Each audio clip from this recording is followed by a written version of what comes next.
I'm glad to see all of you who are interested in history and historical reenactment. My name is Daniel, and today we will talk about footwear which has been worn by the Red Army.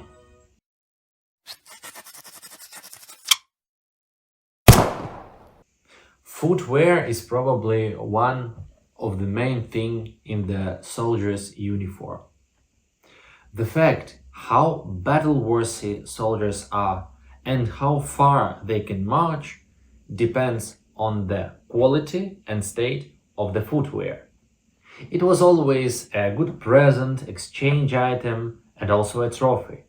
So every country tried hard to give its soldiers as better footwear as possible. The Soviet Union was in a more complicated position.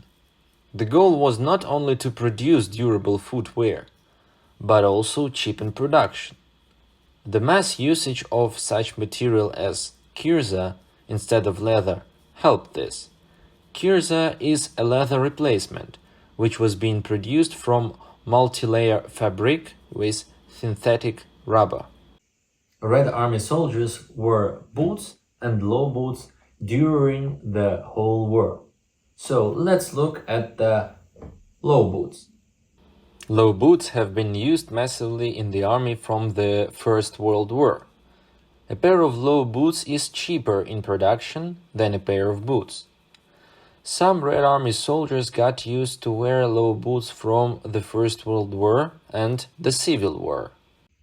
Red Army low boots looked so. The low boots were fixated by lacing.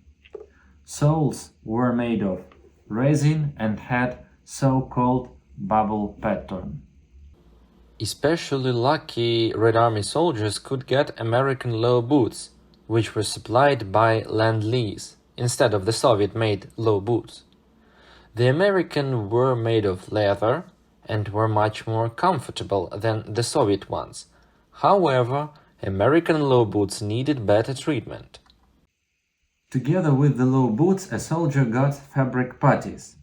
They were mostly black because a soldier in low boots had to look in the same way as a soldier in boots when the soldiers were in a row formation. However, there were also puttees in other colors. The great contra of putty was that a soldier had to put it in the right way, or it would fall off.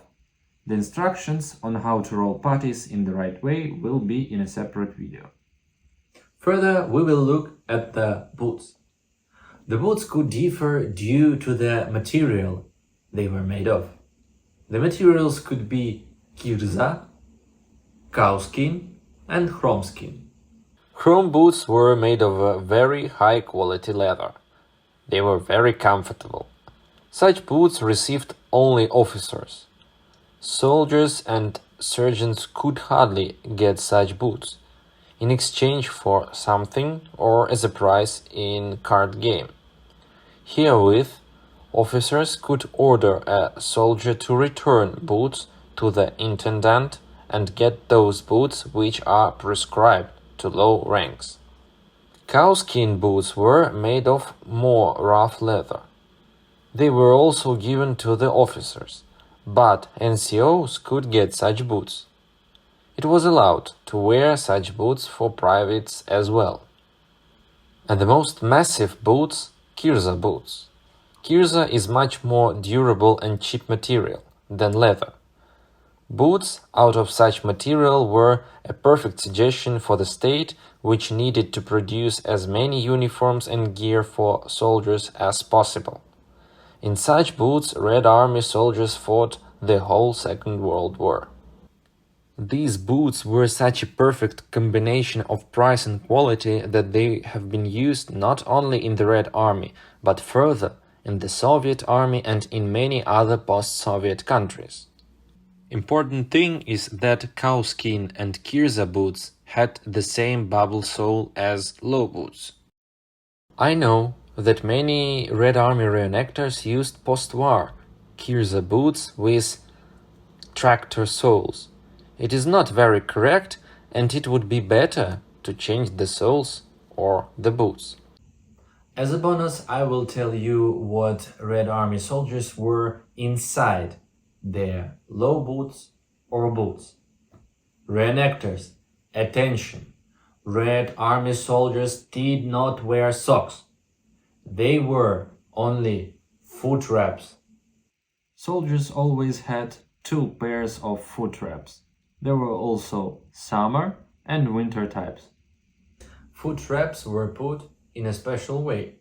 In a separate video I will show you how.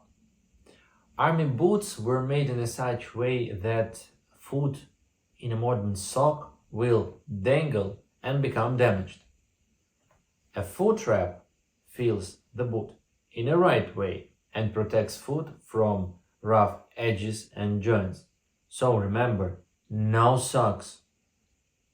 One more point pro foot wraps and contra socks is that if a sock becomes wet, it cannot be used. It needs to be dried. A foot wrap could be re-rolled on the other dry side and march can be continued. If you ask me what to choose for the Red Army reenactment, I won't be able to give you an exact answer. Everything has its pros and cons. You need to learn how to put on puttees, to wear low boots, but they are much lighter and it's easier to take them off than the boots. The boots protect shin, but if you get in a swamp, it's much more difficult to take them out and then dry than the low boots. So decide for yourself. Personally, I use low boots. Thank you for your attention. I hope this video was interesting and informative for you. If so, like, subscribe and leave a comment. Bye and keep your feet warm.